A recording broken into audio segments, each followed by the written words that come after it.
बिस्मिल्लाहिर्रहमानिर्रहीम, अस्सलामुअलैकुम and a very good morning public में आपको खुश आमदीद कहूँगी। मैं हूँ अरमला हसन। उम्मीद करते हैं आप बिल्कुल ठीक होंगे। वैसे तो आपको ठीक नहीं होना चाहिए, मैं इस सेंस में कह रही हूँ क्योंकि मैं बिल्कुल ठीक नहीं हूँ। रात को, इनफैक्ट कल रात को, जो पेट्रोल प्राइसेस इंक्रीज़ होने की ख़बर आई, उसमें ऑब्वियसली बड़ी कंसर्निंग ख़बर है और इसमें बहुत सारे लोग बाकायदा तौर पर परेशान इसलिए भी नज़र आए क्योंकि जहाँ पे हम पेट्रोल प्राइसेस के इंक्रीज़ होने की बात करते हैं, वहीं पे इसके साथ साथ जुड़ी बहुत सारी अशिया जो हैं या आपका ओवरऑल एक जो एक्सपेंस है वो बढ़ जाता है। और मुल्क में महंगाई ऑलरेडी बहुत ज़्यादा है, उसके बोझ तले दबे आवाम जो थी उसके लिए एक और झटका है। हुकूमत पेट्रोलियम मसनूआत की कीमतों में तारीख़ का सबसे बड़ा इजाफ़ा किया है। वज़ीर पेट्रोलियम और वज़ीर ख़जाना की मुश्तरका प्रेस कॉन्फ्रेंस में ऐलान किया गया कि पेट्रोल की कीमत में 137 रुपीज़ 24 पैसास फ़ी लीटर इजाफ़ा करके इसके 458 रुपीज़ 41 पैसा फ़ी लीटर कर दिया गया है, यानी अराउंड 460। जबकि डीज़ल की जो कीमत है इसमें 184 रुपीज़ फ़ी लीटर इसमें इजाफ़ा हुआ है, जिसके बाद नई कीमत जो है 520 रुपये 35 पैसे फ़ी लीटर मुकर्रर की गई है। अब बताते हुए भी वैसे ना अब खौफ ही आ रहा है। हुकूमत के मुताबिक आलमी मंडी में जो खाम तेल की कीमत है $250 फ़ी बैरल से तजावज़ कर चुकी है, जिसके बायस ये जो मुश्किल फ़ैसला है वो नागुज़ीर हो गया है। ये हुकूमत का मौक़िफ़ है। और इस इजाफे के साथ ही जी पेट्रोल पर जो लेवी बढ़ाकर 160 रुपये 61 पैसे फ़ी लीटर कर दी गई है, जबकि डीज़ल पर लेवी ख़त्म कर दी गई है। अगरचे हुकूमत ने अवामी रद्द-ए-अमल को मद्देनज़र रखते हुए कुछ रिलीफ इक़दामात अपने तौर पे किए हैं, जिसके तहत मोटरसाइकिल सारफीन को हर माह 20 लीटर जो पेट्रोल है उस पर 100 रुपये फ़ी लीटर सब्सिडी दी जाएगी, जबकि इंटरसिटी जो पब्लिक ट्रांसपोर्ट है उसके लिए डीज़ल पर 100 रुपये फ़ी लीटर सब्सिडी हो और गुड्स ट्रांसपोर्ट के लिए 70,000 रुपीज़ माहाना सब्सिडी का ऐलान किया गया है। अच्छा जी, ये कैसे होगा ये ना मुझे पता है, आई एम श्योर हुकूमत को शायद पता हो, लेकिन ये जो सारी ओवरऑल सिचुएशन है इससे बराह रास्त आम आदमी की ज़िंदगी पे जो असर होगा वो तो अभी आज से ही चूँकि ये इम्प्लीमेंट हो रहा है तो देखते हैं क्या असर होगा। ऑलरेडी हमने कुछ दिन पहले जो ओवरऑल सूरत हाल देखी थी पेट्रोल प्राइसेस में और हाई ऑक्टेन फ्यूल जिस तरीके से महंगा किया गया था, उसके बाद एक बार फिर से तारीख़ का सबसे जो कहा जाए बड़ा इजाफ़ा हुकूमत की जानिब से किया गया है। आप दुआई कर सकते हैं और तो फ़िलहाल कुछ समझ नहीं आ रहा कि क्या करेंगे हम, क्योंकि ऑलरेडी आवाम बड़ी मुश्किल में थी और इस पे ये हुकूमत के जो मुश्किल फ़ैसले हैं ये हमारे लिए बहुत मुश्किल साबित हो रहे हैं। आगे बढ़ते हैं जी, अब पाकिस्तान सुपर लीग की बात कर लेते हैं। 11th एडिशन जारी है, वो भी शायद पता नहीं कैसे ही हो रहा है क्योंकि हम तो पेट्रोल प्राइसेस पे ही उलझ गए हैं। अब PSL को क्या एंजॉय करेंगे। सनसनीखेज़ मुकाबले हैं जी, और जहाँ पर टीम्स ना सिर्फ कह लें बेहतर परफॉर्म करने के लिए बल्कि अच्छी जो परफॉर्मेंस दिखाने के लिए खासी तगोदौ कर रही है। टीम्स के हवाले से अगर बात की जाए तो ये जो मोमेंटम हम जिसके बिल्ड होने की बात कर रहे हैं कि जी ये मोमेंटम बिल्ड हो रहा है।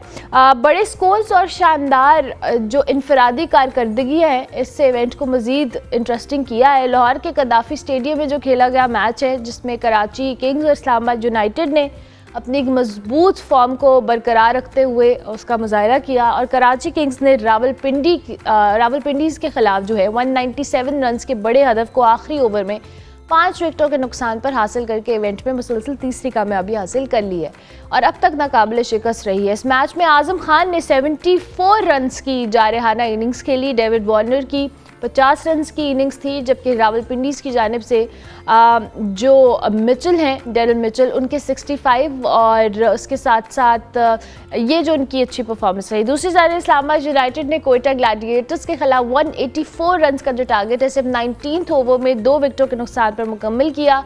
समीर मिन्हास ने 82 रन्स और शादाब खान ने 69 रन्स की नॉट आउट इनिंग्स के साथ जो दोनों के दरमियान है 128 रन्स की जो एक पार्टनरशिप है उसने मैच का उसको टर्निंग पॉइंट कह सकते हैं। सो ओवरऑल जी हर टीम अपनी बेहतर कारकर्दगी दिखाने के लिए पुरज़्म है। पॉइंट्स टेबल पर बरतरी की सख्त जंग जारी है और जो अभी तक अभी नाकाबिल शिकस्त रही है कराची किंग्स, क्या ये सिलसिला जारी रख पाएगी? सब पे तज्जिया लेंगे। काशिफ शब्बीर स्पोर्ट्स एनालिस्ट हमारे साथ मौजूद है। Thank you very much Kashif, बहुत शुक्रिया। Good morning, I hope you are doing well. जी अस्सलाम वालेकुम, थैंक यू वालेकुम वेरी मच सलाम। For having me on the show. Thank you Kashif, कल अच्छे मैचेस थे, हाई स्कोरिंग मैचेस थे। आपने एक बात की थी, आई स्टिल रिमेंबर दैट, कि इस सारे सिनेरियो के अंदर बहुत सारे आपको जो लोकल प्लेयर्स हैं, पाकिस्तानी प्लेयर्स हैं, वो अच्छा परफॉर्म करते हुए नज़र आएंगे, और वो हो रहा है। सो क्या एनालिसिस है आपका दोनों मैचेस के ऊपर?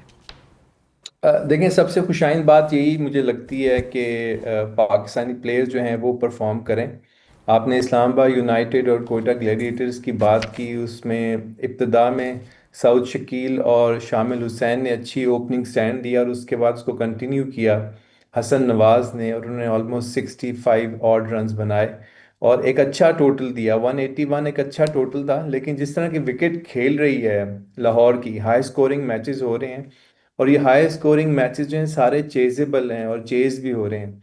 पिछले दिनों आपको ने देखा कि मुल्तान सुल्तान ने 215 या 225 रन जो हैं वो चेज किए, और आज हमने देखा कि 198 चेज कर लिया कराची किंग्स ने अगेंस्ट रावलपिंडीज। तो इस लिहाज से बहुत अच्छा मैच चल रहा है। आजम खान भी वापस अपनी फॉर्म में आए हैं, ये बड़ी खुशाइन बात है कराची किंग्स के लिए, कि जो कि एक बड़ी ही स्टेबल और बड़ी ही बैलेंस्ड साइड है उनकी, चाहे आप बैटिंग देखें चाहे आप उनकी बॉलिंग देखें।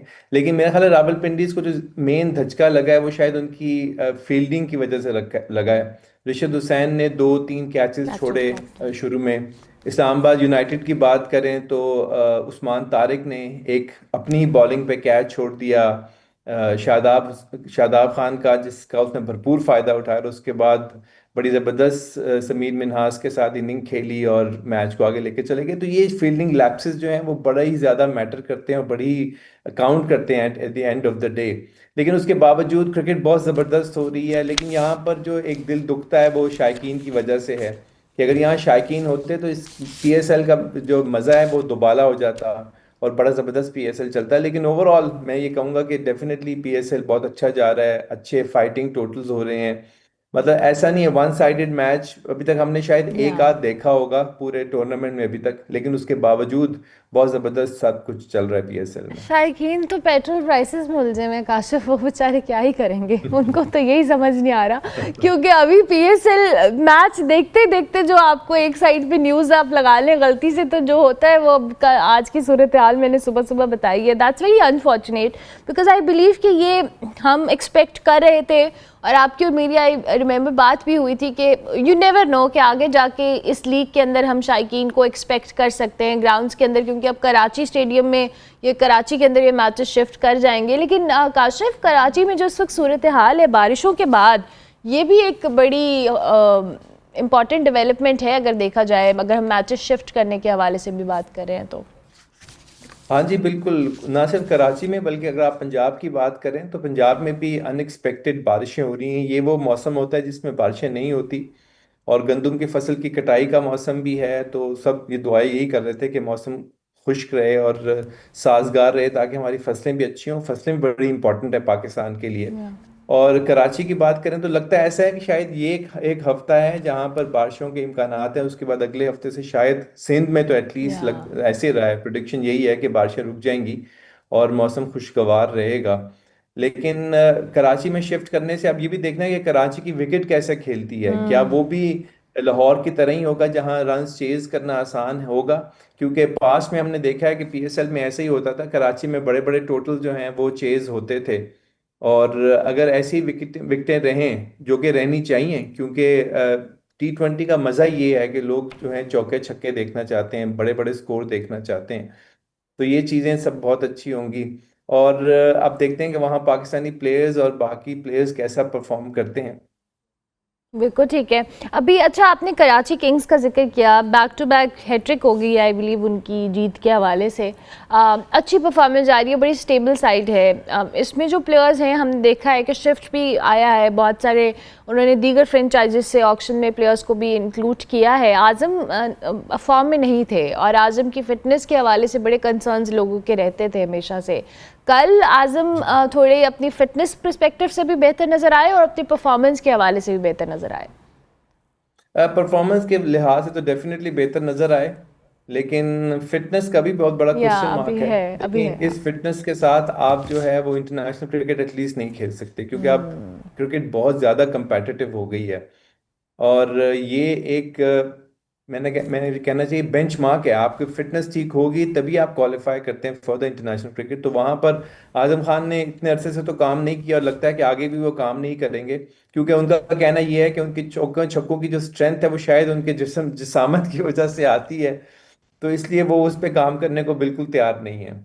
और इसको तो हम साइड पे कर दें, क्योंकि इंटरनेशनल क्रिकेट में आजम खान की जगह बनती नजर नहीं आती। लेकिन या लीग्स में चूंकि वो दुनिया भर की तमाम लीग्स खेल रहे खेलते हैं, हैं। चाहे वो कैरेबियन लीग हो, चाहे वो श्रीलंकन लीग हो, चाहे पीएसएल हो, तो इसलिए बांग्लादेश लीग में भी वो खेलते हैं। तो इस मेरा ख्याल है उन्होंने अपने आप को कन्फाइन कर दिया ओनली अच्छा टूवर्ड्स लीग। काशिफ, मुझे एक बात बताएं, ये जो प्लेयर्स हमारे इंटरनेशनल लीग्स खेलते हैं जिसमें बीपीएल है, अब कैरेबियन लीग है, ये सारी लीग्स जिसमें हमारे जो पीएसएल के प्लेयर्स होते हैं जो नेशनल टीम का हिस्सा नहीं होते, लीग्स के अंदर इनकी परफॉर्मेंसेस या इनकी जो फिटनेस है वो इन फ्रेंचाइजेस के लिए क्या कंसर्निंग नहीं होती है? क्योंकि जाहिर है हम तो अपनी नेशनल टीम के पर्सपेक्टिव से देख रहे हैं, लेकिन लीग में भी एक प्लेयर बड़ी महंगे दामों जाता है, उसको अच्छी भारी फीस मिलती है, सारा कुछ है, तो उससे भी तो आई बिलीव कि मैनेजमेंट या फ्रेंचाइजेस एक्सपेक्ट करती होंगी कि वो अपनी फिटनेस पे, ओवरऑल परफॉर्मेंस पे काम करे। हाँ, ये बिल्कुल करती हैं, और ज़रूरत ज़रूरत भी इस बात की है कि वो इस बात को करें कि फिटनेस को देखें। लेकिन चूंकि वहाँ पूल बहुत बड़ा ज़्यादा चाहिए होता है आपको, देखें जिस तरह पीएसएल में 4 टीमों से अब 8 टीमों पे बात चली गई है, तो आपको एक बड़ा पूल चाहिए जिसमें से आपने प्लेयर्स को लेना है। और उसके अलावा ये होता है कि इंटरनेशनल लीग जब हो रही होती हैं, वहाँ पर साइड बाय साइड लीग्स चल रही होती हैं। जिस आप पीएसएल यहाँ चल रही है, आईपीएल इंडिया में चल रही है, अगर श्रीलंकन लीग चल रही है, बांग्लादेश लीग भी चल रही होगी, वहाँ बिग बैश भी चल रहा होगा ऑस्ट्रेलिया में। तो उस पूल में से जब आप प्लेयर्स को निकालते हैं तो वो कहीं ना कहीं कॉम्प्रोमाइज हो जाता है फिटनेस और इन चीज़ों को। और दूसरी बात है कि लीग जितना मर्जी आप कह लें, ये उतनी कंपेटिटिव नहीं होती जितनी इंटरनेशनल मैचेस होते हैं। जो मुल्कों के दरमियान जो आपस में मैचेस होते हैं वो they are more competitive of course. तो इसलिए वहां पर तो आपको बिल्कुल गुंजाइश नहीं है। और दूसरी बात है कि वहां पर हर मुल्क के पास जो पूल है उसमें से आपने 16 लड़के निकालने हैं अपनी टीम के लिए। तो वहां पर मुकाबला ज्यादा सख्त होता है, वहां पर कंपटीशन भी ज्यादा है। आप देखें, नसीम शाह जो है वो पिछले 1 साल से ऑलमोस्ट अपनी जगह नहीं बना सक रहे टीम के अंदर, जबकि वो तमाम लीग्स खेल रहे हैं, अच्छा खेल। हसन अली को आप देख लें, परफॉर्म कर रहे हैं, लेकिन वो अपनी जगह नहीं बना सक रहे उस पाकिस्तान टीम के अंदर।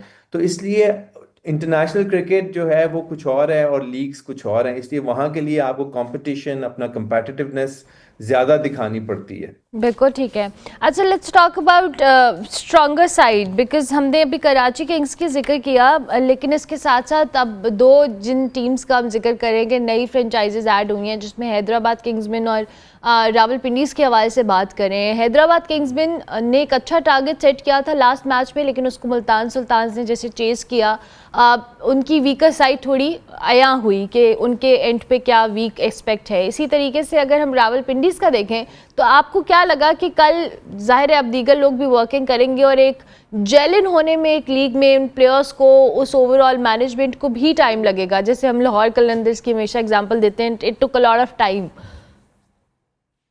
हाँ, बिल्कुल आप सही कह रही हैं। देखें, जेल्ट होने में तो डेफिनेटली टाइम लगेगा, उसके अलावा उनकी मैनेजमेंट को भी समझने में टाइम लग रहा है कि इस लीग का स्ट्रक्चर क्या है। मेन वो चीज़ है, क्योंकि प्लेयर्स तो अक्सर वही हैं जो पहले भी खेलते रहे हैं। मुल्तान सुल्तान के कैप्टन थे मोहम्मद रिजवान, अब वो रावलपिंडीज के कैप्टन हैं। उसके अलावा डैरल मिचेल, सैम बिलिंग, ये सब अच्छे प्लेयर्स हैं जो वहाँ पर खेल रहे हैं।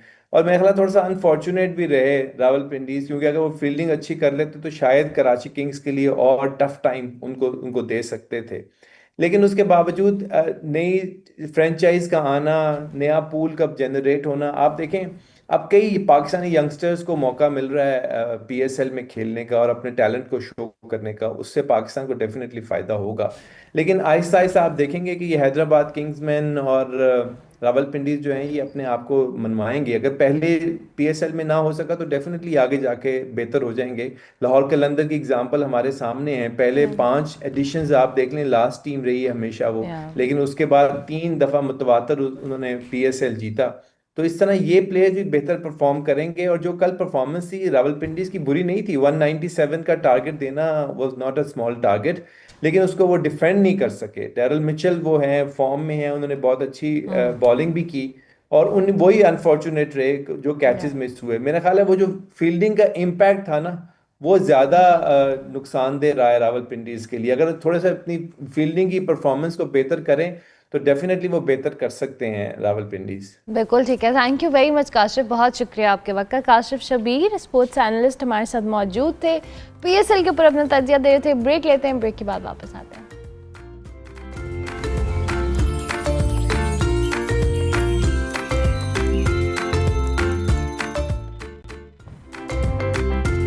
Welcome back to good morning public. जी ब्रेक के बाद वापस आ गए। मशरिक़ वस्ता में जारी जो ईरान इजराइल जंग है उसने ना सिर्फ खत्ते की सिक्योरिटी को मुतासर किया है, बल्कि माहौलियात हो, मौसमियाती तब्दीलियाँ हों, उस पर भी उसके बहरान को भी मज़ीद क्रिटिकल कर दिया है। ये तनाज़ा जी सिर्फ कुदरती निज़ाम या माहौलियाती तवाज़ुन की बात नहीं है, बल्कि अगर बात की जाए तो आलमी दर्जा हरारत के मसले को भी एक नए ख़तरनाक मरहले में दाखिल कर दिया है। दुनिया भर की फ़ौजी सरगर्मियाँ हों, मजमूई तौर पर तकरीबन 5.5% आलमी ग्रीन हाउस गैसेस के अखराज का सबब बनती हैं, जबकि जंग के दौरान ये शरह मज़ीद बढ़ जाती है। जंगी जहाज़ों, मिज़ाइल्स, भारी मशीनरी के इस्तेमाल से ईंधन की जो खपत है वो भी कई गुना बढ़ जाती है, जबकि तेल की तनसीबात, सनती जो स्ट्रक्चर्स हैं, शहरों की तबाही है, फ़िज़ा में जहरीली गैसों और कार्बन के अखराज में ख़तरनाक इजाफा भी करती हैं। हालिया रिपोर्ट्स के मुताबिक जी इस तनाज़े के दौरान सैकड़ों माहौलियाती आलूदगी के वाक़यात सामने आ चुके हैं, जिसमें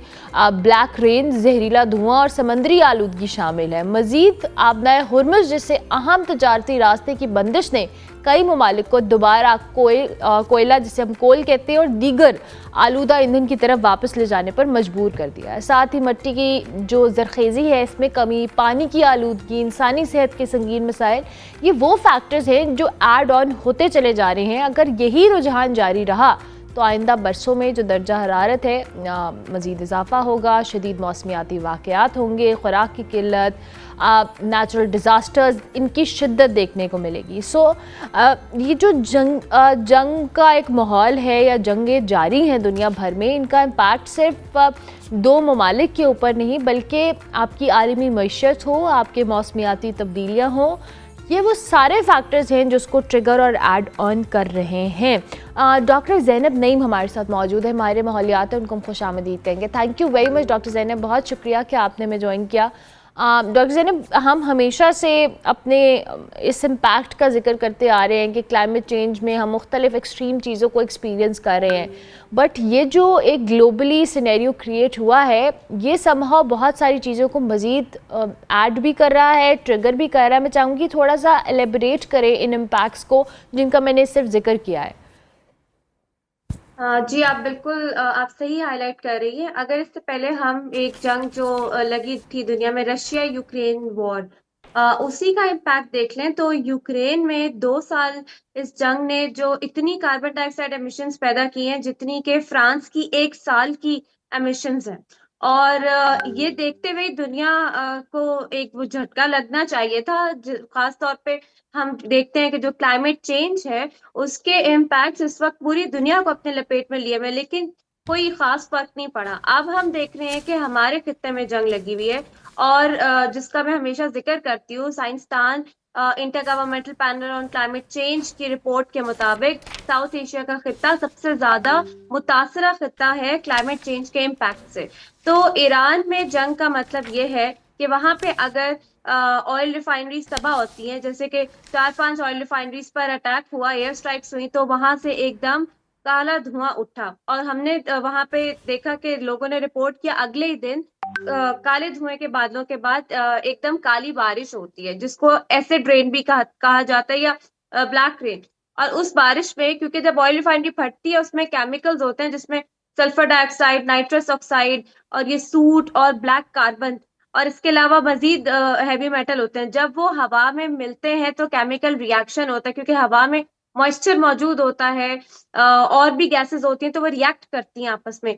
और इसके अलावा अगर ये गैसेस, ये पोल्यूटेंट्स थोड़ा सा और ऊपर उठ जाए तो हमारी जो फिजा है, एटमॉस्फेयर, उसकी लेयर्स होती हैं, अगर ये थोड़ी ऊपर वाली लेयर में बैठ जाए तो ये वहां तहलील हो जाते हैं। और उसके बाद ये जो वेस्टर्न डिस्टर्बेंसेस आ रही हैं, देर से हमारे मुल्क में बारिशों का सिलसिला, सर्दियों की बारिश का सिलसिला शुरू हुआ है, ये वहां से होती भी आती है खलीजी ममालिक से, तो वो ज़रात अपने साथ यहाँ लेकर आती है। इसीलिए आपके महकमा मौसमियात ने अलर्ट्स भी जारी किए कि वहां से पोल्यूशन हमारे इन इलाकों में आ सकती है। लेकिन ये सिर्फ एक अलर्ट की हद तक आप नहीं देखे, पहले ही एयर पोल्यूशन से पाकिस्तान मुतासरा ममालिक में आता है। इसमें ये जो ब्लैक कार्बन का मैं जिक्र कर रही हूँ, ये काला जर्रा होता है, अगर ये आपके ग्लेशियर्स पे बैठ जाए तो आपको पता है सफेद रंग ग्लेशियर्स का रिफ्लेक्ट करता है सूरज की शुआओं को, इनकासी का वो प्रोसेस होता है ताकि ग्लेशियर्स मेल्ट ना हो। जब काले जर्रात बैठते हैं तो वो अपने अंदर एब्जॉर्ब करते हैं सूरज की शुआओं को और उससे ग्लेशियर तेजी से पिघलते हैं। तो ग्लेशियर जब पिघलेंगे, सैलाब आते हैं, एकदम तेज बारिशें होती हैं, यालाबारी होती है, तो ये मामला होता है। ये इसका पहला इम्पैक्ट है। दूसरा बड़ा इम्पैक्ट आबनाए हुर्मुज में है। आबनाए हुर्मुज में जहाँ पे ऑयल टैंकर्स को स्ट्राइक किया जा रहा है या ऑयल स्पिल हो रहा है, वहां मछलियां और जो समुद्री हशरात हैं, जब उनके अंदर ये हैवी मेटल जाते हैं और पॉइजन जाता है, वो ज़ाहिर है मछली सिर्फ आबनाए हुर्मुज में नहीं रहती, वो टेम्परेचर ग्रेडियंट की वजह से माइग्रेट करती है, अरेबियन सी तक आती है, इंडियन ओशन तक जाती है। तो हम लोग जब वो मछलियां वहां से लेंगे, इंसानों के अंदर वो जाएंगी, तो पूरी फूड चेन में वो पॉइजन आता है और वो आइंदा आने वाले 2-3 सालों में कैंसर की फॉर्म में मैनिफेस्ट होता है। तो ये इसके दो मेजर इम्पैक्ट्स हैं। इसके अलावा रीजनल वार्मिंग का भी इम्पैक्ट है कि यहाँ टेम्परेचर बढ़ जाएगा। और अभी आप देख रहे हैं वैसे ही पाकिस्तान का टेम्परेचर देख लें, जनवरी फरवरी मार्च में डे टाइम का टेम्परेचर ज्यादा रहा है और अभी भी रहेगा, डिस्पाइट द फैक्ट कि हम बारिशें देख रहे हैं, यालाबारी देख रहे हैं। ये क्लाइमेट चेंज को मजीद बढ़ा रहा है। बिल्कुल ठीक है, लेकिन अब डॉक्टर ज़ैनब इसमें हमें करना क्या है? बिकॉज़ आई बिलीव कि हम ऑलरेडी इतने सारे चैलेंजेस से दो चार हैं, जहाँ पे आप हमेशा बात भी करती हैं कि हमारे इम्पैक्ट भी सबसे ज़्यादा आने वाले ममालिक में हम शामिल हैं। अब हम प्रिकॉशनरी मेजर्स क्या ले सकते हैं? बिकॉज़ अब ये ग्लोबल डिज़ास्टर है जिसको हमने फेस करना है at the end of the day. उसके लिए हम अपने तौर पे क्या प्रिवेंशन इकदाम कर सकते हैं इमरजेंसी के तौर के ऊपर? देखिए, पाकिस्तान पहले ही अपना बहुत अहम किरदार अदा कर रहा है डिप्लोमेटिकली। ईरान जंग को रोकने के लिए बैकडोर डिप्लोमेसी भी चल रही है और सामने भी आए दिन रिपोर्ट होता है। उसी चीज में पाकिस्तान को जो क्लाइमेट डिप्लोमेसी का केस है वो भी रेस करना चाहिए कि पाकिस्तान जो कि इस जंग का हिस्सा नहीं था, ना हमने ये जंग शुरू की, ना हम इसका हिस्सा बने, उसके बावजूद ये जंग हमारे घर तक आ रही है। ना सिर्फ एनवायरनमेंट की फॉर्म में, लेकिन अब देखिए फ्यूल प्राइसेस भी बढ़ गई क्योंकि खित्ते में जंग लगी है, फूड इनसिक्योरिटी का मसला है, खित्ते में जंग लगी है, तिजारत रुकी हुई है। तो ये रेस करने की जरूरत है कि जो ममालिक शामिल नहीं है उनको कौन कंपनसेट करेगा एनवायरमेंटल इम्पैक्ट्स की मद में। एक तो ये पॉइंट है। दूसरा पॉइंट ये है कि जब हमें पता है ग्लोबली इतना बड़ा मसला है, हम उसके बावजूद जंगलात की कटाई पे लगे हुए हैं, उसके बावजूद हमारे ग्रीन बफर जोन्स कम हो रहे हैं, क्लाइमेट चेंज पे कभी बात हो जाती है पॉलिसी लेवल पे, कभी हम टोटल निग्लेक्ट करके बैठ जाते हैं। तो मेरे ख्याल से इसको इमरजेंसी वॉल फुटिंग के ग्राउंड्स पे इसको देखने की जरूरत है कि हम एक तबाही से निकले और दूसरी में कदम तो नहीं रख रहे। तो इस पे प्रॉपर पॉलिसी मेकिंग होनी चाहिए और सिविल सोसाइटी को, प्राइवेट सेक्टर को एंगेज करके इस पे बात करने की जरूरत है कि हम कैसे इससे बचें। अगला सैलाब, अगली हीट वेव्स आई खड़ी हैं। अभी तो मौसम बहुत अच्छा लग रहा है, लेकिन आने वाला इम्पैक्ट इसका बहुत खतरनाक है। बिल्कुल ठीक है डॉक्टर ज़ैनब, आप हमारे साथ ही रहिएगा। मुझे एक छोटी सी ब्रेक लेनी है, ब्रेक के बाद वापस आते हैं। आप देखते रहिए good morning public.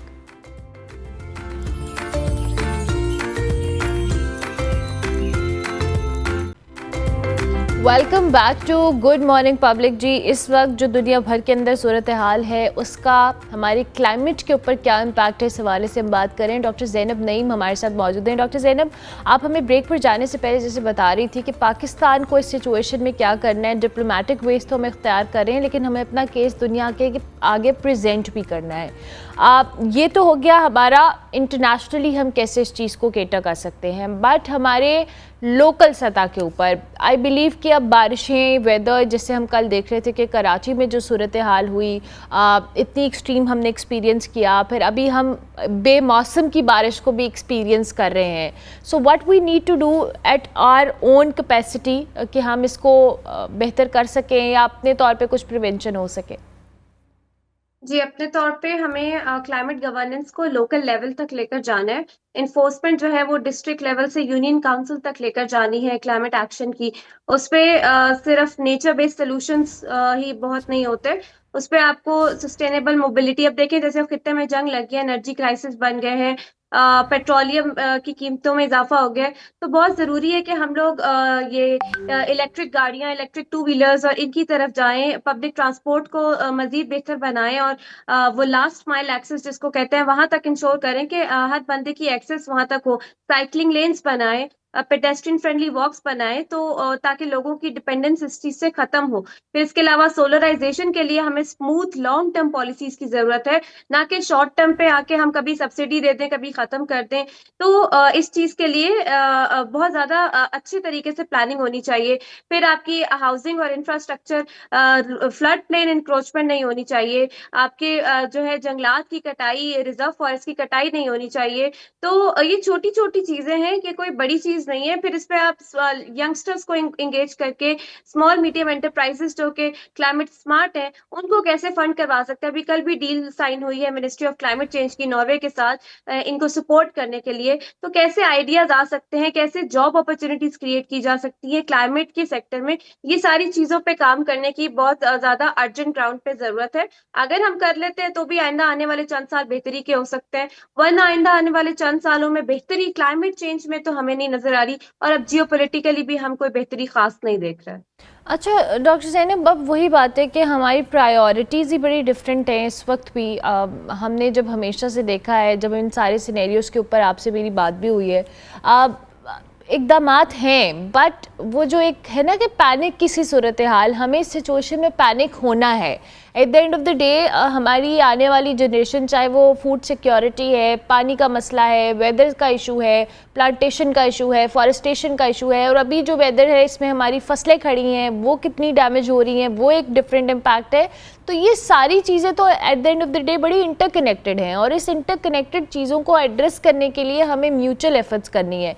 Do you think कि we have that thought in our minds कि हमने म्यूचुअली इस इशू को एड्रेस करना है और तमाम स्टेक होल्डर्स को इक्वली इन्वॉल्व करना है?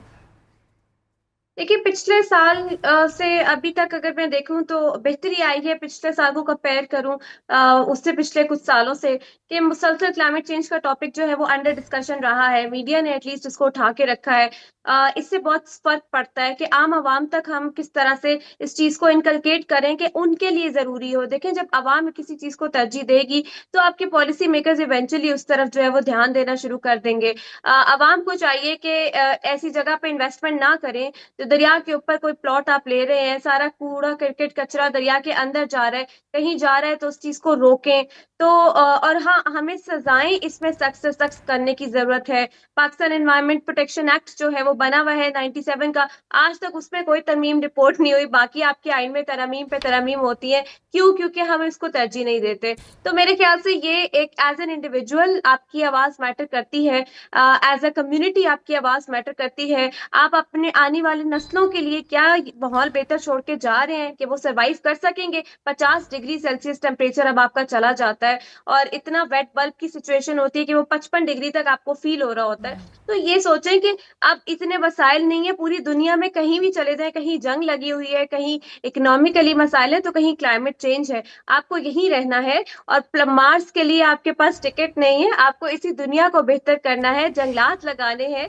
तो बेहतर है कि इसी को हम बेहतर कर ले और ध्यान दें कि हम अपने आने वाली नस्लों के लिए किस तरह बेहतर माहौल छोड़कर जा रहे हैं। तो इंडिविजुअल लेवल से ये चीज स्टार्ट होती है। सारी जिम्मेदारी गवर्नमेंट की भी नहीं है, आपके ऊपर भी कोई जिम्मेदारी आयद होती है। पानी का ज़या मत करें जब कहत साली का मामला चल रहा है, गाड़ियां मत धोएं पाइप से।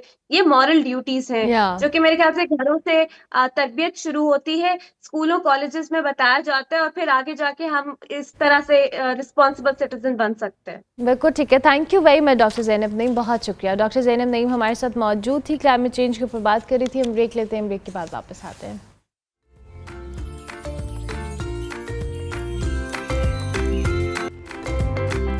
Welcome back to good morning public. जी ब्रेक के बाद वापस आ गए। वैसे तो मैं सुबह से कुछ बुरी खबरें आपको दे रही हूँ, इसके लिए मैं बहुत माजरत खाऊँ क्योंकि मैंने आते ही आपको पेट्रोल प्राइसेस के हवाले से बताया। अगर आप वाकिफ़ नहीं थे, वैसे मेरा तो ख्याल है कोई ऐसा शख्स नहीं होगा जो वाकिफ़ नहीं होगा। मुल्क की मईशत को जी डॉक्यूमेंटेड शक्ल देने और टैक्स नेट को वुसअत देने के लिए FBI ने एक बड़ा कदम उठाया है और सोशल मीडिया से हासिल होने वाली जो आमदन है उसको भी टैक्स के दायरा कार में लाने का फैसला कर लिया। इस हवाले से बाकायदा नोटिफिकेशन जारी किया गया है जिसके तहत सोशल मीडिया प्लेटफॉर्म्स जैसे यूट्यूब, फेसबुक और टिकटॉक से जो कमाई करने वाले अफराद हैं उनको इनकम टैक्स अदा करना होगा। FBI का जो मुजव्वज़ा तरीक़ाकार है उसके मुताबिक सालाना 50,000 व्यूज़ या क्वार्टरली समाही 12,500 व्यूज़ रखने वाले अकाउंट्स को बाकायदा कारोबार तस्वर किया जाएगा, जबकि यूट्यूब पर हर 1000 व्यूज़ के बदले 195 रुपीज़ जो आमदन फ़र्ज करके इस पर टैक्स आयद किया जाएगा। और इसके साथ साथ पाकिस्तान से जो व्यूअरशिप के ज़रिए आमदन हासिल करने वाले गैर मुल्की अफराद हैं वो भी टैक्स नेट में शामिल होंगे। ये इक़दाम जी सिर्फ डिजिटल मईशत को रेगुलेट करने की कोशिश है, तो दूसरी तरफ बहुत सारे यंगस्टर्स के लिए एक नए चैलेंज की सूरत में भी सामने आ रहा है, जो सोशल मीडिया के ज़रिए अपना एक सिस्टम चला रहे हैं, उसको मौज के तौर पे इस्तेमाल करें। ताहम माहिरीन के मुताबिक से ना सिर्फ ये शोबा बाकायदा सनत का दर्जा हासिल करेगा बल्कि कौमी ख़जाने में भी नुमाया इजाफा मुतवक्के है। अच्छा जी, अब ये सोशल मीडिया पर आमदन पर टैक्स का जो ये नया सिस्टम है यंगस्टर्स के लिए क्या अपॉर्चुनिटीज़ क्रिएट करेगा या चैलेंजेस बनाएगा? साबिर हुसैन गिल साहब हमारे साथ मौजूद हैं, एडवोकेट हैं, टैक्स कंसल्टेंट हैं, उनको हम खुशामदीद कहेंगे। थैंक यू वेरी मच जी। कल ये नया एक तरीक़ाकार हमें समझ में आया क्योंकि सोशल मीडिया प्लेटफॉर्म से बहुत सारे लोगों का ज़रिया मौज जुड़ा हुआ है। जी जी। FBI का एक दाम है, हमें थोड़ा सा इस हवाले से एलेबोरेट कीजिएगा, फिर मैं आपसे फर्दर क्वेश्चन। एलेबोरेशन तो किसी हद तक आपको इन्फॉर्मेशन तो पूरी है जो आपने इसको बताया है। बिल्कुल इसी तरह ही गवर्नमेंट ने किया है कि जिस इंडिविजुअल के 50,000 से ज़्यादा जो है वो सब्सक्राइबर हो जाएंगे उसको एक बिज़नेस जो है वो कंसीडर कर लिया जाएगा, जस्ट लाइक जैसे दूसरे बिज़नेस जो हैं वो चल रहे हैं। तो उसी तरह जैसे दूसरे बिज़नेस के ऊपर टैक्सेशन होती है, सेम इसी तरह फिर इनके ऊपर भी टैक्सेशन होगी। और उसको जो है वो कैलकुलेट करने का एक फार्मूला जो है वो अभी इंट्रोड्यूस करवाया गया है, जिसमें ये जो जैसे आपने इनकम बताई है कि 1000 जो व्यूज़ हो जाएंगे किसी भी आपकी वीडियो के ऊपर, तो उसको 195 रुपीज़ को कंसीडर किया जाएगा कि अर्निंग हो गई है, और उसको फिर मल्टीप्लाई करवा के इसके साथ और जितनी आपकी वीडियोज़ होंगी उनको टोटल जो है वो एक आपका रेवेन्यू कंसीडर कर लिया जाएगा। अब उस रेवेन्यू के ऊपर फिर जो है वो टैक्सेशन जो है वो होगी सालाना इनकम टैक्स में। ठीक है, तो अब ये एकदम कितना कन्वीनियंट होगा? जैसे हमने कहा कि कौमी ख़जाने में ऐड होगा, फिर हमारी एक ओवरऑल स्ट्रीमलाइन होगी। अब मैं चाहूँगी आप थोड़ा सा इस सवाल। जी बिल्कुल, अगर देखिए हर चीज़ के कुछ पॉजिटिव पॉइंट्स होते हैं, कुछ नेगेटिव होते हैं। जैसे पॉजिटिव आपने ये बता दिया कि डेफिनेटली पॉजिटिव है कि अगर टैक्स कलेक्ट हो रहा है तो डेफिनेटली ओवरऑल तो मुल्क को उसका फ़ायदा ही होगा, और जो है वो एक आप एक पूरी एक इंडस्ट्री को आप एक लीगल चैनल दे रहे हैं कि वो अपनी इनकम को जो है वो लीगल तरीके से जो है वो अपने लिए भी यूज़ करें और मुल्क के लिए भी यूज़ करें। तो पॉजिटिव वे में तो ये एक अच्छा इक़दाम है जो कि होना चाहिए और हो रहा है। बिल्कुल ठीक है। अब इसका नेगेटिव एस्पेक्ट भी, नेगेटिव एस्पेक्ट जो है वो ओवरऑल देखेंगे, अगर एक इंडिविजुअल है उसने एक जैसे कह लेंगे एक नया इंट्रोड्यूस करवाया है, एक नया एक जैसे कहते हैं कि इनकम सोर्स जो है, तो उसको जब ये टैक्सेशन की प्रॉब्लम्स जो हैं वो फेस करना पड़ेगी। इसकी दूसरी एग्जाम्पल जैसे कि जिस भी शोबा के ऊपर टैक्सेशन होती है या ज़्यादा टैक्सेशन होती है वो हमेशा जो है वो उसकी परफॉर्मेंस जो है वो नीचे चली जाती है। जैसे आप देखें कि ये प्रॉपर्टी थी पिछले सालों में बड़ा बूम था, बड़ी तेज़ी के साथ लोग जो है उससे अर्निंग भी कर रहे थे, ट्रांजैक्शन हो रही थी बार बार, ठीक है। लेकिन फिर गवर्नमेंट ने अचानक से उसमें टैक्सेशन बहुत ज़्यादा बढ़ा दी और जैसे ही उस पर टैक्सेशन बहुत ज़्यादा बढ़ी वो सेक्टर ही बैठ गया और स्टिल अभी तक बैठा हुआ है। तो सेम इसी तरह अब जब इस पर अब टैक्सेशन के मामला होंगे तो वो डेफिनेटली इस पर भी इफेक्ट तो एक नेगेटिव इफेक्ट तो जो है ओवरऑल आएगा कि जैसे लोग जो है इसमें बहुत ज़्यादा इन थे, तो जब इस तरह की प्रॉब्लम्स फेस करना पड़ेंगी तो फिर लोग जो है अब आपको ये भी पता होगा कि ये कि इतनी जल्दी ये जो है वो 50,000 सब्सक्राइबर मिल भी नहीं जाते हैं आपको, उसके लिए भी बड़ी स्ट्रगल जो है वो रिक्वायर्ड होती है और फिर वो वीडियो बनाना करना उन सारी चीज़ों पे एक टाइम टेकिंग है। ये पहले दिन ही बहुत चंद लोग आपने भी देखा होगा सोशल मीडिया में ऐसे हैं जो कि एक दिन में ही उनको इतने सब्सक्राइबर भी मिल गए और ये सारा कुछ मिल गया और वो फिर जी वो पैसा अर्न कर रहे हैं।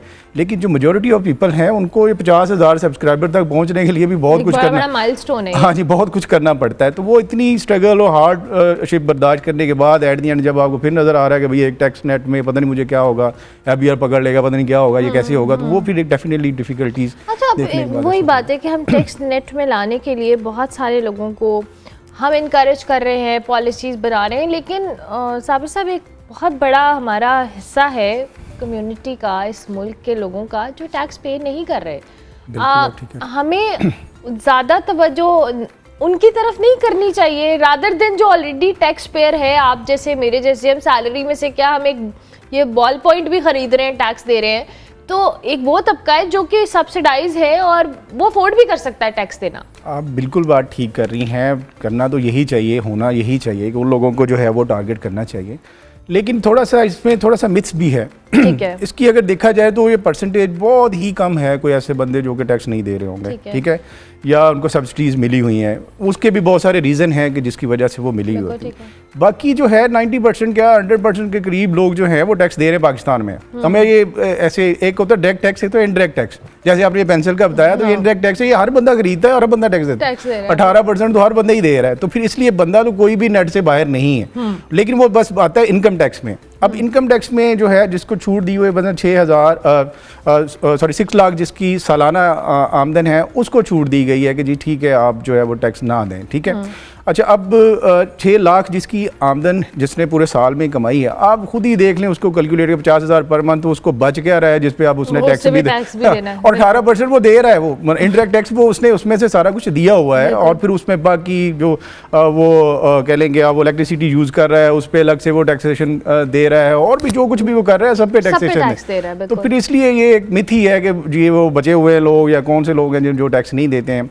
दूसरा फिर फाइलर नॉन फाइलर का आ जाता है। जो नॉन फाइलर हैं ठीक है, हम समझते हैं शायद वो टैक्स नहीं दे, लेकिन वो ज़्यादा टैक्स देते हैं। आप देखें स्लैब रेट्स में उनको डबल टैक्स जो है वो देना पड़ता है, और वो डबल टैक्स दे रहे हैं जो भी वो जो भी चीज़ वो खरीदते हैं या जो भी काम वो कर रहे हैं। सो डैट इज़ वाई कि टैक्सेशन तो बहुत ज़्यादा कलेक्शन का जो एक मैकेनिज्म है वो तो बहुत अच्छा बनाया हुआ है गवर्नमेंट ने, ओवरऑल ऑलरेडी वो चल भी रहा है। दूसरा IMF ने अब जो बेसिकली इनको बहुत सारी चीज़ें ऐड करवाई हैं वो भी डेफिनेटली इसकी इम्प्रूवमेंट के लिए बहुत हैं।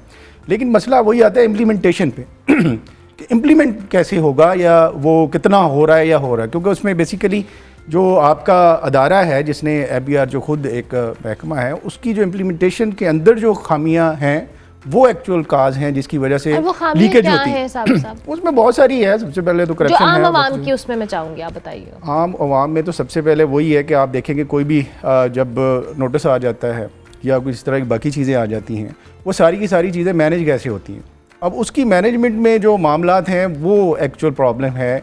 फिर इसी तरह ये है कि अब ऑफिसर्स कम हैं तो इतना बड़ा जो कह लें कि अवाम है जो कि एक आपकी एक वेबसाइट के साथ अटैच है और अपनी रिपोर्टिंग कर रही हैं, उन सब के ऊपर चेक रखना भी एक जो है वो एक डिफ़िकल्ट मामला है, जिसकी वजह से बहुत सारी लीकेज जो हैं वो इस सारे मामले में हो रही हैं।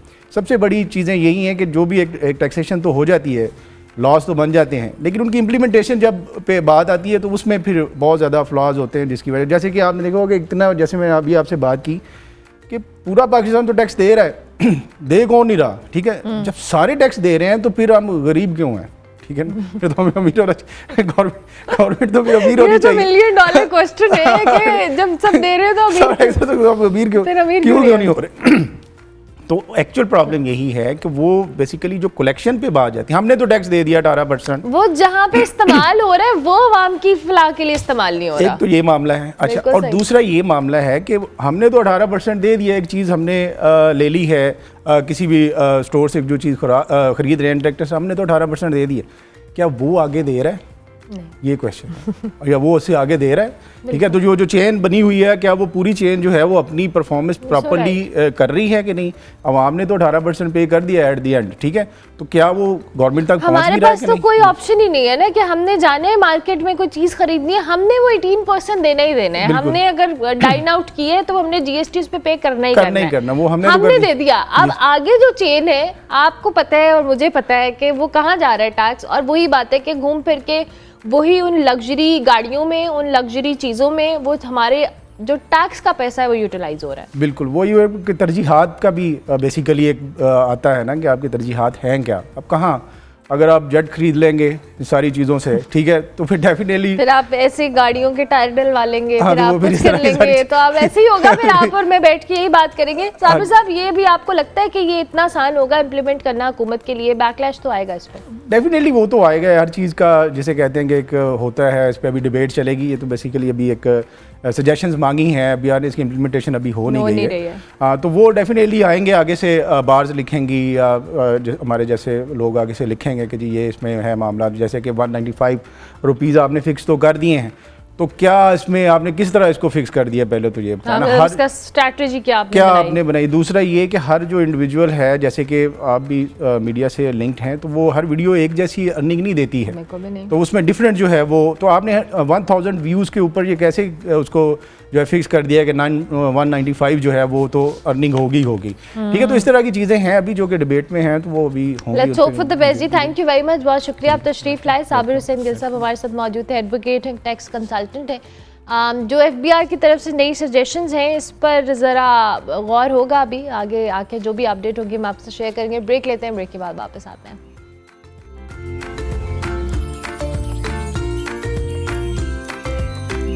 Welcome back to good morning public जी। प्रोग्राम के आखिरी हिस्से में आपको खुशामदीद कहेंगे। जब आप घर की सजावट कर रहे होते हैं तो हर साल या हर गुजरते वक्त के साथ कुछ नए ट्रेंड सामने आ रहे होते हैं। 2026 में भी होम डेकोर के हवाले से, इंटीरियर डिज़ाइनिंग के हवाले से बड़ी इंटरेस्टिंग चेंजेस देखने को मिल रही हैं। इस ईयर हमने बहुत सारे, मैं तो चूँकि ऐसे इंटीरियर के बहुत सारे पेजेस को फॉलो करी होती हूँ और मुझे मज़ा आता है। आप खुद करें ना करें, आपको अच्छी एस्थेटिक्स देख के वैसे खुशी होती है। इस साल जी बड़ी ऑथेंटिक कह लें, बहुत मॉडर्न डिज़ाइन को तरजीह दी जा रही है, जहाँ पे कुदरती जो मटेरियल है, माहौल दोस्त कलर्स हैं, मल्टी फंक्शनल फर्नीचर है, इसका रुझान बहुत ज़्यादा बढ़ रहा है।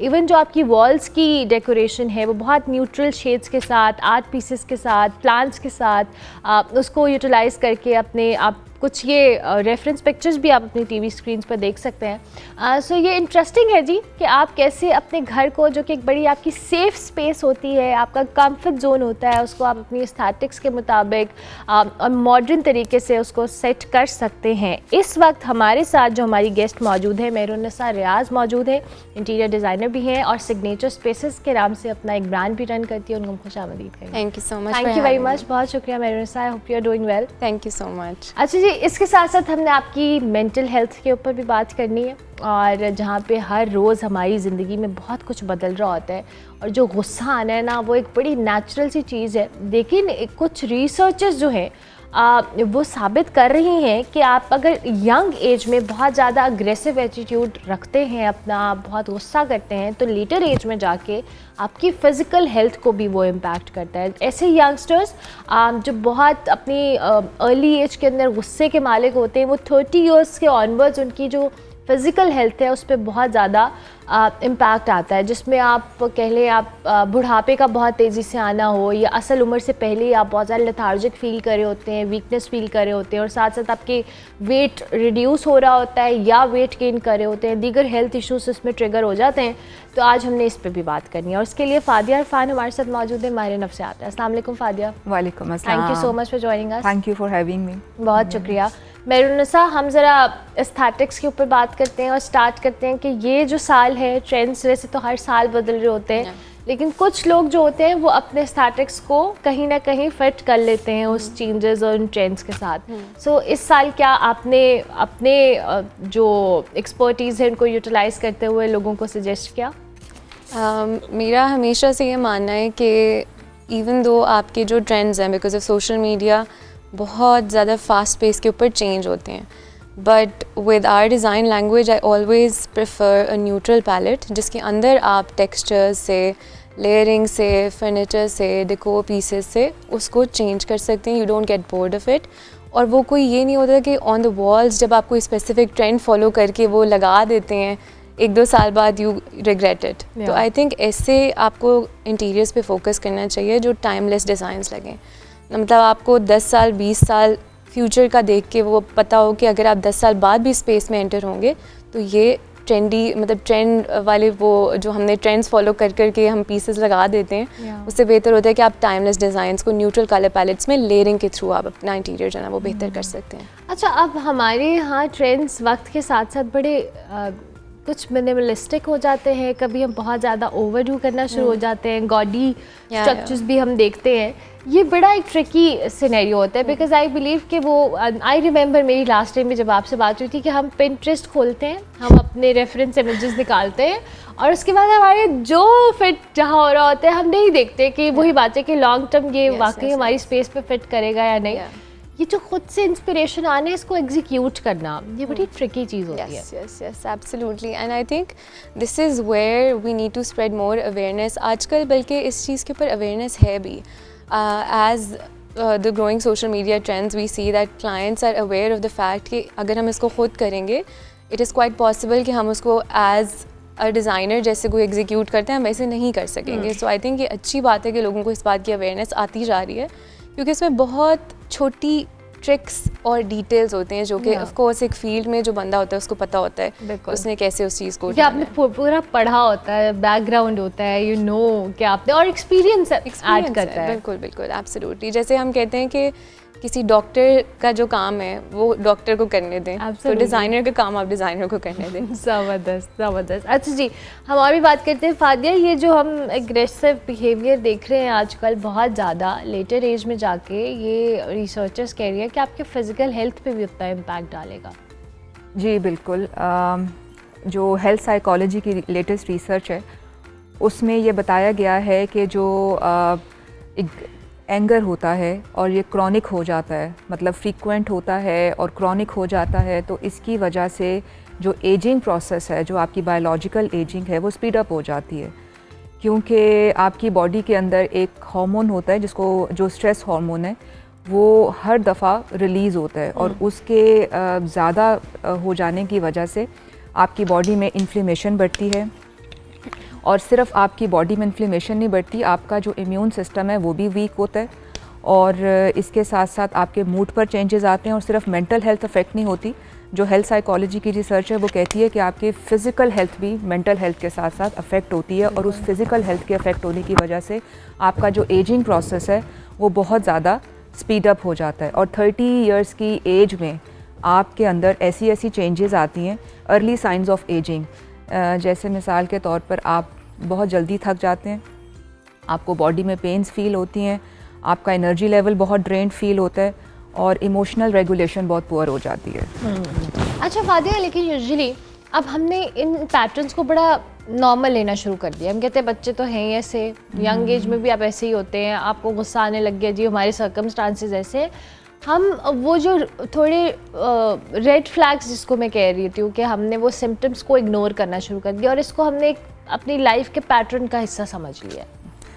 देखिए एक्चुअली होता ये कि जो हमारे टीनेजर बच्चे होते हैं ना, उनके अंदर वो हम समझते हैं कि एंगर जो है वो एक बड़ा एक नेचुरल इमोशन है इस एज के अंदर, लेकिन इसमें चूँकि ये फ़ेज़ होता है बच्चे का, आता है चला जाता है, तो इस फेज़ के अंदर इमोशंस के अंदर चेंजेस हो रही होती हैं, इमोशनल इंस्टेबिलिटी होती है, बच्चा अपनी आइडेंटिटी की उसकी पूरी आइडेंटिटी डेवलप नहीं होती, इमोशनल रेगुलेशन पूरी तरह से नहीं होती, तो उसके अंदर एंगर के इश्यूज़ आते हैं, तो ये नेचुरल है। बट अगर ये एंगर उसका इंटेंस होता जाए over the period of time और बहुत फ्रीक्वेंट एपिसोड्स होती जाएँ, तो then this is an alarming sign and then this is the red flag. और वहाँ आपको ज़रूरत है कि आप देखें कि उसकी डीप इनसाइट क्या रीज़न है, क्या इमोशनल नीड है जिसकी वजह से उसका एंगर जो है वो बहुत ज़्यादा तो शोर यूजुअली है। बच्चों में क्यों होता है ये? अभी जो हम इस जनरेशन में, अगर आपकी ऑब्जर्वेशन एज अ साइकोलॉजिस्ट क्या है, क्या इश्यूज हैं जो एड्रेस नहीं हो रहे इन बच्चों इस यंग एज में, जो कि पेरेंट्स भी इग्नोर कर रहे हैं और वो at the end of the day इसको पैटर्न्स पे डाल के बरियोज़िमा हो जाते हैं? देखिए, जैसे मैंने आपसे कहा कि एंगर एक इमोशन है।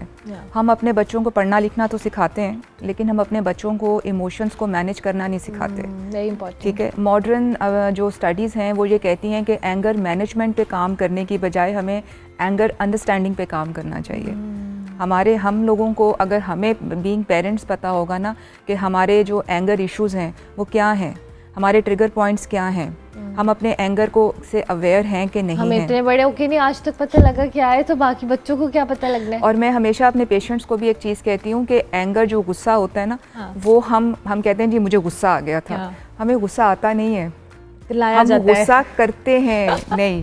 देखिए, हम आती वो चीज़ है जो इनवॉलंटरी है। ठीक देखिए, है। अभी यहाँ लाइट्स ऑफ हो जाए, गर्मी हो जाए तो हमें पसीना आएगा, we sweat, this is very natural. बिल्कुल ठीक। और ये बॉडी का रिस्पॉन्स है जो इनवॉलंटरी है, we can not control it. बिल्कुल सही। बट एंगर जो है वो हम खुद बाय चॉइस करते हैं। एक बॉस अपने एम्प्लॉय को डांटता है, उसको ये पता है कि अगर मैं बॉस के आगे बोलूँगा तो मेरी नौकरी चली जाएगी, वो वहाँ नहीं बोलेगा। हाँ, ठीक है, बिल्कुल क्योंकि सही। अगर ये नेचुरल इंस्टिंक्ट हो और इनवॉलंटरी हो तो वो रिएक्शन दे वहाँ पे, बट वो वहाँ उसको मैनेज करता ठीक है। है। जैसे ही वो कैबिन से बाहर आता है, उसकी वाइफ की कॉल आती है, वो सारा गुस्सा एंगर उस जो पर है वो जाता है। बीवी पे चला जाता है। तो ये एक एंगर का डिस्प्लेसमेंट भी है और स्केप गोटिंग भी हम इसको अपनी टर्म में कहते हैं। बिल्कुल ठीक। तो एक्चुअली ये हम बाय चॉइस करते हैं। तो हमें ये सिखाना है कि how we can manage anger, and first of all we have to understand it. बिल्कुल ठीक है। हमें अवेयर होना चाहिए अपने एंगर से कि और हमारे ट्रिगर पॉइंट्स क्या हैं, इसका भी पता होना चाहिए। इसका भी और पता होना चाहिए। इसके लिए हम सजेशन अभी लेते हैं। मुझे एक छोटी सी ब्रेक लेनी है, ब्रेक के बाद वापस आते हैं। आप देखते रहिए गुड मॉर्निंग पब्लिक।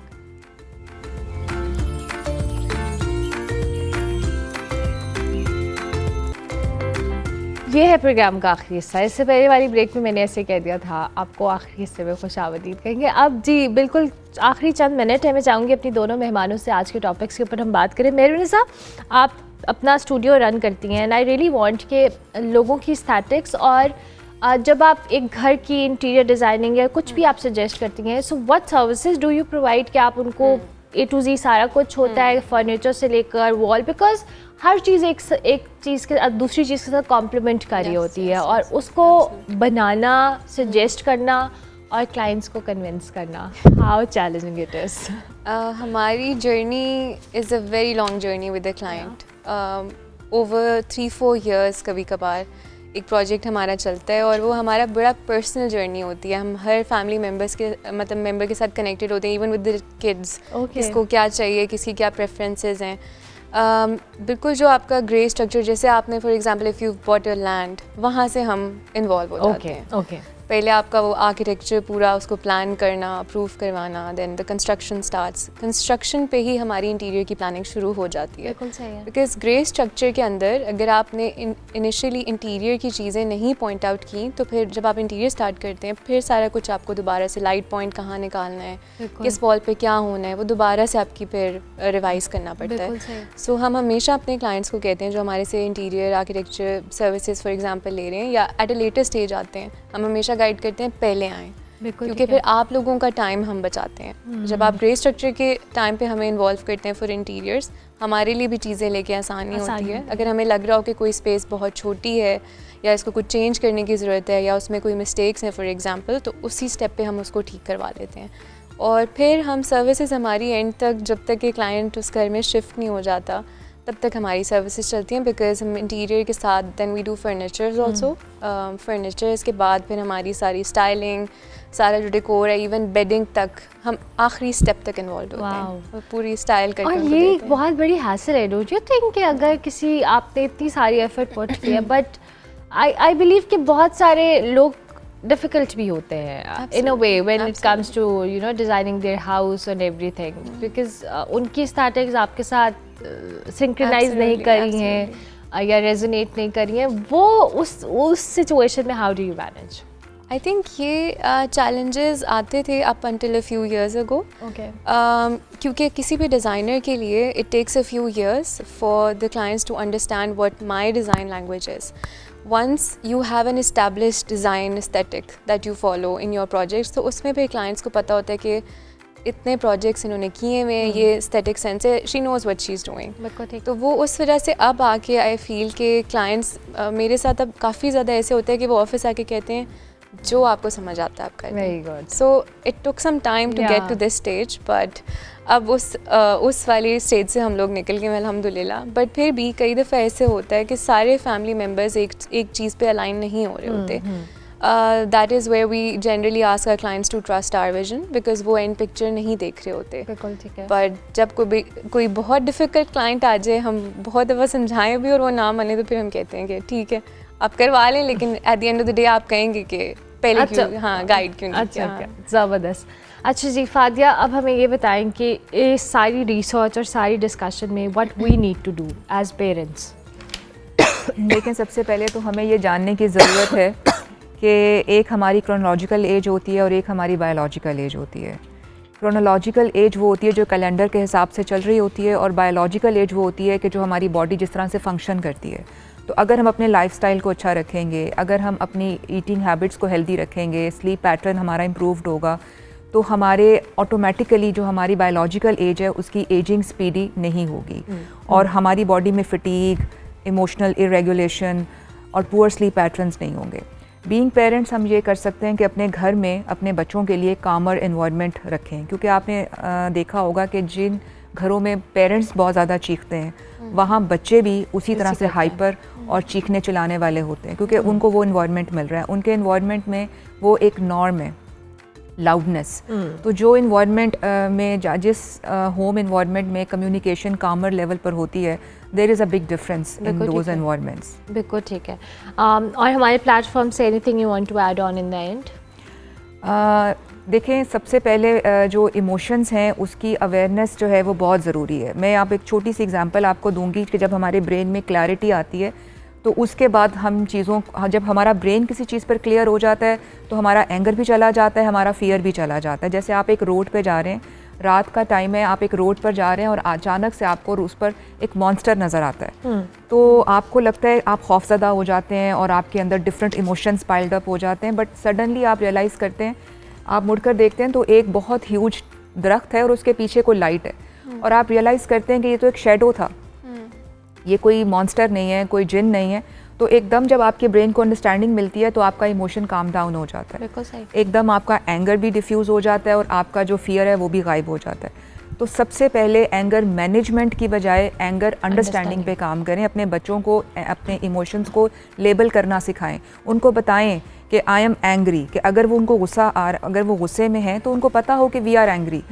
और वो बाबा जी का टोटका भी है ना कि कागज़ पर लिख कर किसी ने दे दिया कि मुझे बहुत गुस्सा आता है, वो बाबा जी के पास गया तो उन्होंने कागज़ पे कहा कि लिख के रख लो मैं गुस्से में हूँ. हाँ. तो जब तुम्हें गुस्सा है तुमने ये देखना है. तो जब उसको गुस्सा आता था वो देखता था तो उसको गुस्सा चला जाता था. तो जब आपके ब्रेन को अंडरस्टैंडिंग मिल जाती है तो वो चीज़ रिड्यूस हो जाती है. बेहतरीन. और मेरे आपसे मैं ये सजेशन मांगूंगी कि लोग अब अगर घर डिज़ाइन कर रहे हैं, कोई स्पेस डिज़ाइन कर रहे हैं, डूज एंड डोंट्स क्विकली क्या होने चाहिए?